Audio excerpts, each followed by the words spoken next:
uma notícia aqui interessante, Ítalo. Na verdade, duas notícias. Olha só, duas notícias que estão conectadas de certa forma. Veja bem, um incêndio florestal atingiu moradores do sudoeste da França. Ué, mas incêndio na França? Florestal?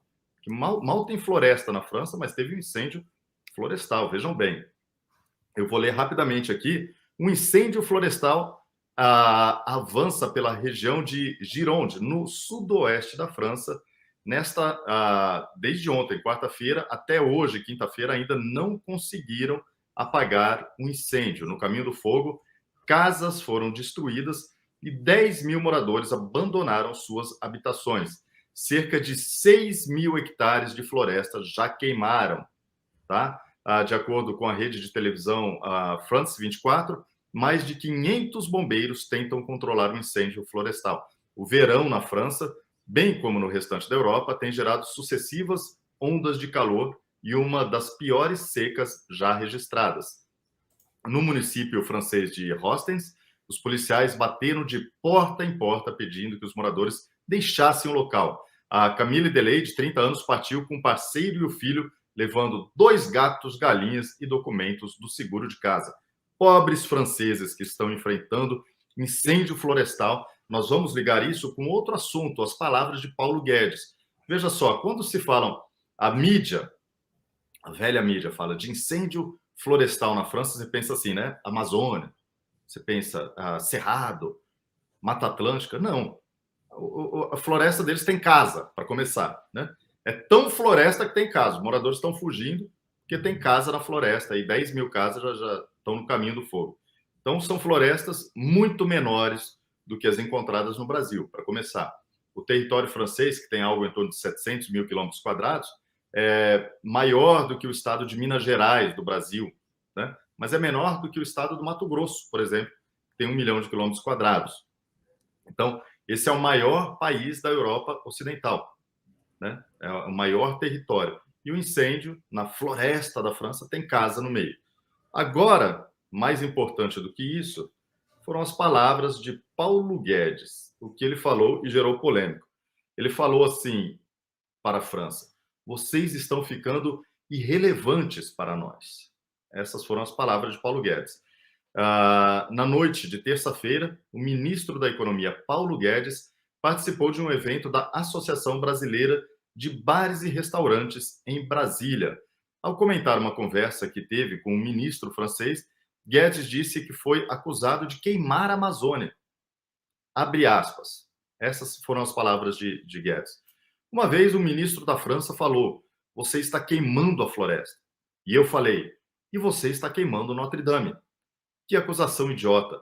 Você não está queimando Notre Dame, mas é um quarteirão que você não conseguiu impedir de pegar fogo. Agora nós temos uma área que é maior que a Europa e vocês ficam criticando a gente? Fecha aspas. Essas foram as palavras de Paulo Guedes. E depois ele fez uma comparação sobre o mercado internacional, sobre quanto que a França vende para o Brasil, quanto que é o comércio exterior entre o Brasil e a França, e o Brasil e a China, né? O comércio exterior entre o Brasil e a França é de 2 bilhões de dólares. Era no começo do século e agora veio para 7 bilhões. E com a China, que também era de 2 bilhões, passou para 120 bilhões de dólares. Vocês já conhecem a nossa opinião sobre o que é comércio exterior com a China, mas, de fato, esses são números e mostram a realidade. O ministro Eduardo Meira foi criticado por dizer que a França está se tornando irrelevante. Bom, economicamente, financeiramente, comercialmente, está, né? Só que eles ficam acusando o Brasil, por exemplo, de queimar as florestas, de extrair madeira ilegal, que é vendida para a Europa.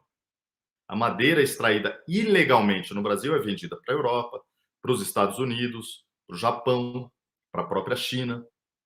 Então, ninguém deve apontar o dedo para o Brasil e dizer: vocês estão errados ou vocês deveriam fazer isso. Não, tem que sentar e conversar de igual para igual. Chega esse papo, aqui não é colônia, nós temos, sim, um trabalho grande para fazer para preservar as nossas florestas, que tem sido feito neste governo melhor do que nos governos anteriores, Então, o mundo precisa respeitar o Brasil em vários aspectos, inclusive na história da cartinha, o panfleto que Eduardo Meira falou. E eu já chamo justamente Eduardo Meira para falar. Eduardo Meira, né, as palavras de Paulo Guedes, como você avalia? É uma posição da soberania brasileira? Rafa, é muito interessante isso. Inclusive, no programa de ontem, eu e Ítalo comentamos bastante sobre isso aqui e reiteramos que isso é exatamente a postura que o Brasil tem que tomar. É a postura que o Brasil tem que ter. Nós não somos colônia e nós temos sim que falar em pé de igualdade, porque nós, hoje, o Brasil é um dos atores mais importantes no cenário global, é o ator que vai garantir a alimentação do mundo. Então não precisamos mais nem falar nada. Eu vi um blogueiro desse, na verdade, um jornalista desse selo azul do Twitter, reclamando, né? Reclamando que o Paulo Guedes não deveria fazer uma grosseria dessa com a França e deveria respeitar o luto pelo museu. A verdade é a seguinte, Rafael. Eu vi muitos comentários lá do pessoal dizendo: isso é síndrome de vira-lata do Paulo Guedes. É isso, o petista ele não entende, o esquerdista ele não entende os conceitos das coisas, ele não sabe o que é síndrome de vira-lata. Isso é exatamente o oposto da síndrome de vira-lata, falada lá, eu creio que foi Nelson Rodrigues, enfim. Isso é exatamente o oposto da tal síndrome de vira-lata. Isso mostra peito, isso mostra o que os nossos militares estão infelizmente faltando no momento, porque a gente deveria falar mais grosso, sim, e falar mais grosso com o mundo. Eu vejo a ignorância desses caras. Tem aquele menino, Gabriel Monteiro, que é um policial, né, teve todo aquele problema. Ele se infiltrou uma vez numa manifestação esquerdista e perguntou para o menino: mas por que você não gosta dos bolsonaristas? Ela falou: eles são burros, eles não sabem ler, não sabem escrever, eles não entendem nada. Aí ele falou para a mulher assim: só letra Bolsonaro. Ela soletrou Bolsonario, né? Não sei se você viu isso. Simplesmente a mulher não sabia soletrar. Então, de fato, eles falam sobre exatamente o que eles não sabem. Isso foi exatamente o contrário da síndrome de vira-lata. E ele tem toda a razão, Rafael, em fazer esse tipo de crítica. Por quê?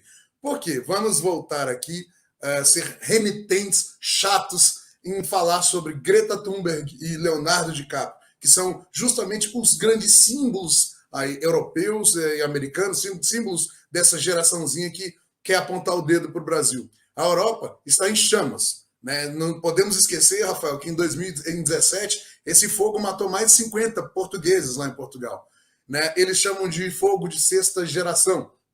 São fogos muito potentes, com muita energia. Eles causam um microclima, causam nuvens que se chama de pirocumulonimbus. São nuvens que têm descargas de raios fortíssimas, enfim, e formam isso justamente porque são fogos que são imparáveis, eles são imparáveis. E aí, quando você pega aqui, por exemplo, um panfleto desses aqui, como a Folha, tem escrito aqui: e qual a causa desses incêndios? Eles botam assim: os incêndios de sexta geração são uma das consequências mais nítidas da emergência climática. Assim como ocorre com o fogo, as alterações climáticas pré-aqueceram o ambiente e criaram as condições adequadas para esse tipo de incêndio existir. Né? Aí, bom, aqui no Brasil é o Bolsonaro que está com um palito de fósforo lá na Amazônia, colocando fogo. Aí vem o Leonardo DiCaprio, né, no palanque do seu iate, ou a Greta Thunberg, né, fazendo aquele sucesso todo que ela está fazendo no mundo, com aquela carinha de raiva dela, uma menina, uma criança, né, falando besteira, não sabe nem o que está falando. E lá, já na Europa não, Rafael. Já na Europa é culpa do aquecimento global, das mudanças climáticas. Então é essa hipocrisia que o Paulo Guedes colocou na mesa dos franceses. E é sobre essa hipocrisia que nós temos que falar, sobre essa hipocrisia que nós temos que difundir, mostrar para o mundo. E é isso que nós estamos fazendo aqui. Hipocrisia. Esquerda é sinônimo de hipocrisia. Rafael. Corretamente, é isso, é mentira lá, é mentira aqui. Pessoal, a gente precisa deixar claro o nosso respeito pelo povo francês, de uma forma geral. Né? O que está acontecendo, as relações bilaterais de Brasil e França sempre foram muito boas. O que está acontecendo agora é que, recentemente, esse presidente, Emmanuel Macron, que tem acusado reiteradamente o governo brasileiro de atuar de forma irresponsável em vários assuntos. Ele não tem que fazer isso. Isso não é diplomático, isso não é bom, isso não é interessante, mas vai receber resposta, porque a relação entre estados, entre nações, é muito boa e deve continuar assim. Agora, a relação entre governos não anda boa e nós não devemos ouvir calados as agressões vindo do governo francês. O Sérgio Cardoso escreve para a gente aqui, ele diz o seguinte: senhores, peço licença. Será que os europeus comuns sabem que a floresta amazônica não pega fogo? Os chefes de Estado e suas ONGs sabem que não, mas querem possuir o subsolo da floresta. Muito obrigado, Sérgio Cardoso. Está certo de que querem tomar conta da Amazônia, mas sim a floresta amazônica em várias regiões. Primeiro que é um erro achar que a floresta amazônica é uma coisa única. Ela tem vários tipos de diferenças perto dos rios, das cabeceiras. Tem a floresta amazônica de altitude, né, nas montanhas. Tem a floresta que você encontra muito no Peru, na Colômbia. Tem a floresta amazônica baixa. O Eduardo Mira conhece muito bem. E sim, várias regiões da floresta amazônica pegam fogo. Normalmente não é naturalmente. Acontece algum acidente, alguma coisa que leva à combustão. Mas sim, ela se incinera, né? Ela normalmente não pega fogo, principalmente na temporada de chuvas, mas em alguns pontos dela, sim, existe fogo. Mas, de novo, a floresta amazônica é uma das florestas, apesar do que foi feito no governo PT, é uma das florestas mais preservadas do mundo, tá?